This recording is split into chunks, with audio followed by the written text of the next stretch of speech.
হাসিনা পালিয়ে গেছে, শেখ হাসিনা নাই, শেখ হাসিনা চলে গেছে, শেখ হাসিনা পালায় না। শেখ হাসিনা পালায় না, বেশ জোরের সঙ্গে বলেছিলেন শেখ হাসিনা। কিন্তু কোথায় গেল সেই কথার দাম? আওয়ামী লীগের নেতাকর্মীদের বিপদের জন্য দায়ী কি তবে হাসিনা? প্রবল জনরোষ থেকে বিক্ষোভ, আন্দোলনের মুখে ক্ষমতা হারানো বাংলাদেশে নতুন নয়।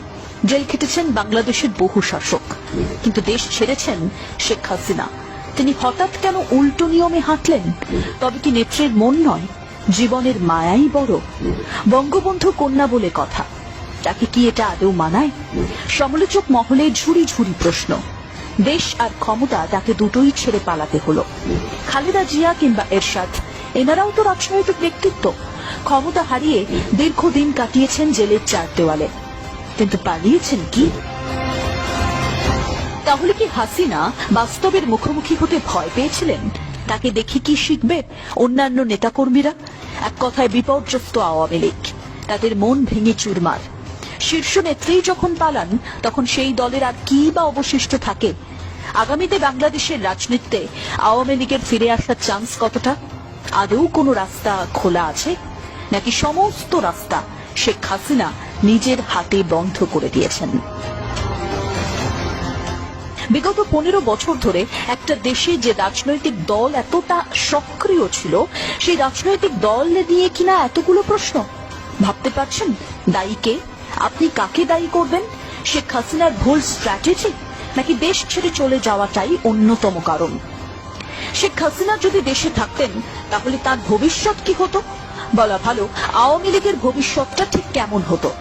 এখন এই রাজনৈতিক দলের নেতাকর্মীরা পালিয়ে পালিয়ে বেড়াচ্ছেন। তারা কি ভেবেছিলেন তাদের সঙ্গে এমনটা হবে? তাদের বিশ্বাস ভঙ্গ বলুন আর আশা ভঙ্গ, অবশ্যই সমালোচনার জায়গা রয়েছে। কিন্তু নতুন করে আবার কি বাংলাদেশের মানুষের মন জয় করা যেত না? নাকি সেই চেষ্টাই করেননি শেখ হাসিনা? পালিয়ে তিনি কি প্রমাণ করতে চাইলেন? এমনটা তো নাও করতে পারতেন। অন্তত পক্ষে আওয়ামী লীগের কর্মীরা মনের জোর পেত। এখন তারা কোন জোরে নতুন ভাবে পুনর্গঠিত হবে? সামনে কি আদৌ কোনো অপশন আছে? জনতার আন্দোলনের মুখে দেশ আর ক্ষমতা দুটোই ছাড়তে হয়েছে শেখ হাসিনাকে।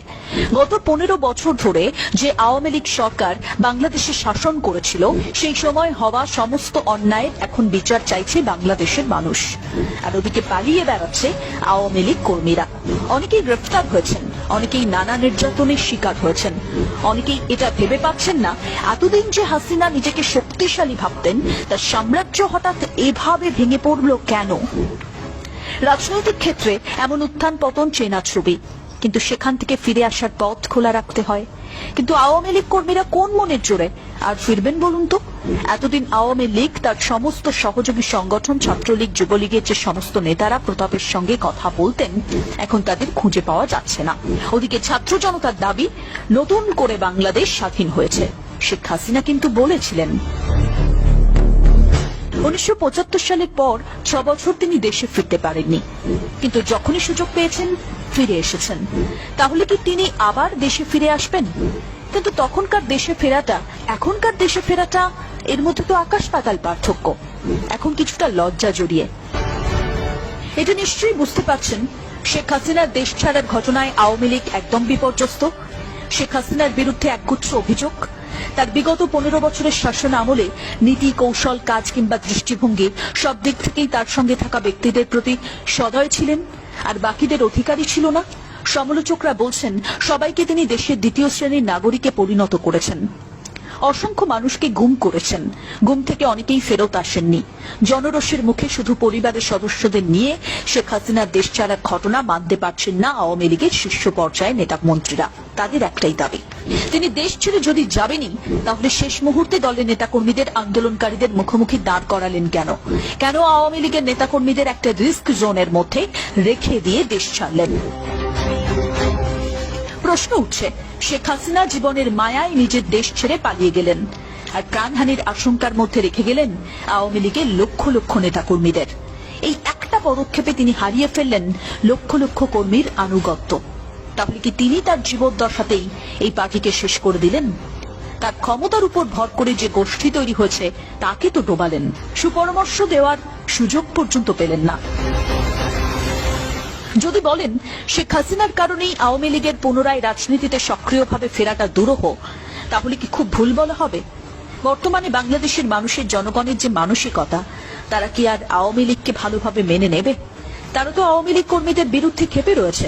এই ইতিহাস বাংলাদেশের মানুষ ভুলবে না, তারা মনে রাখবে।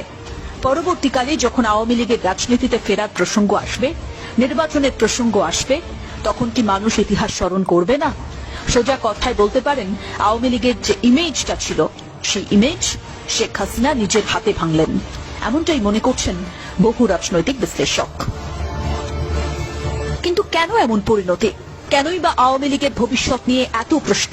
আসলে এত প্রশ্ন উঠতই না যদি না বাংলাদেশের রাজনৈতিক ইতিহাসে এমনটা প্রথম হতো। শেখ হাসিনার আগে কিন্তু দেশটার বহু রাজনৈতিক ব্যক্তিত্ব প্রবল জনরোষের মুখে পড়ে ক্ষমতা ছাড়তে বাধ্য হয়েছেন, কারাগারে দিন কাটিয়েছেন, কিন্তু অনেকেই পুনরায় আবার রাজনীতিতে ফিরে এসেছেন। না, তারা কিন্তু দেশ ছেড়ে পালাননি, বরং বাস্তবের মুখোমুখি হয়েছেন, বাস্তবটা মেনে নিয়েছেন। আর ঠিক এই জায়গায় গিয়ে শেখ হাসিনা ব্যতিক্রম করে ফেললেন। তিনি বাস্তবের মুখোমুখি না হয়ে দেশ ছাড়লেন।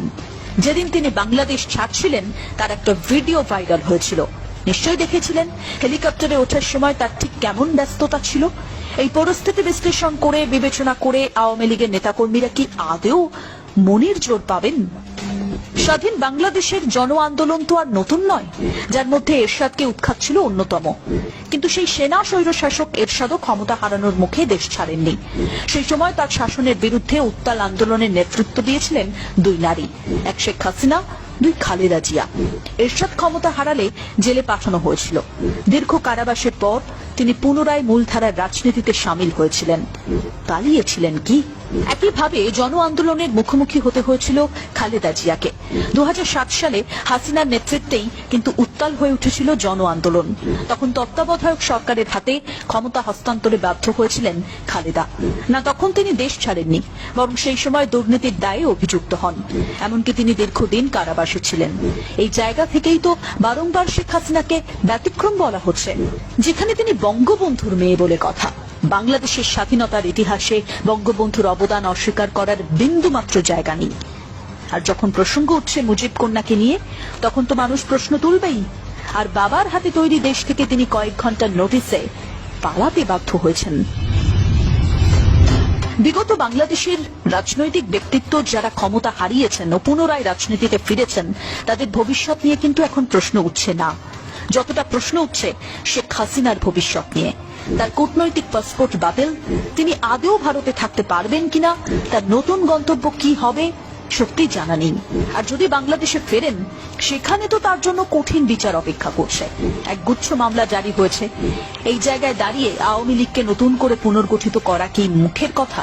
শেখ হাসিনা আওয়ামী লীগের সঙ্গে যুক্ত রয়েছেন কিনা তার কোনো বিবৃতি পাওয়া যায়নি। রাজনীতির সঙ্গে তার এই যে সংস্রব না রাখার ঘোষণা আওয়ামী লীগ ও তার নেতাকর্মীদের ভবিষ্যৎ অনিশ্চিত করে তুলেছে। হাসিনা যে দেশ ছাড়বেন তার ব্যাপারে তিনি তার নেতাকর্মীদের বিন্দুমাত্র ইঙ্গিত দেননি। যদি আগে থেকে বলে দিতেন, তাহলে কি আওয়ামী লীগের নেতাকর্মীদের আজ এই করুণ পরিণতি হতো? তারাও আগে থেকে সজাগ হয়ে যেতে পারত। সেই পথটাই শেখ হাসিনা রাখেননি। অধিকাংশ আওয়ামী লীগ কর্মী মনেই কিন্তু ক্ষোভ তৈরি হয়েছে। আওয়ামী লীগের অন্দরেই অনেকে বলছেন, হাসিনা হয়তো আইনি লড়াই করে এরশাদের মতো ফের রাজনীতিতে ফিরে আসতে পারতেন। পরিস্থিতি স্বাভাবিক হলে হয়তো তার দলও ঘুরে দাঁড়াতে পারত, কিন্তু সেই সুযোগই তিনি দিলেন না। বরং অনিশ্চয়তার মুখে ফেলে দিলেন দলের কোটি কোটি সমর্থকদের ভবিষ্যৎ। দুর্বল আওয়ামী লীগের ভিত পুনরায় রাজনীতিতে ফেরার আর রাস্তা তিনি নিজের হাতে বন্ধ করে দিলেন।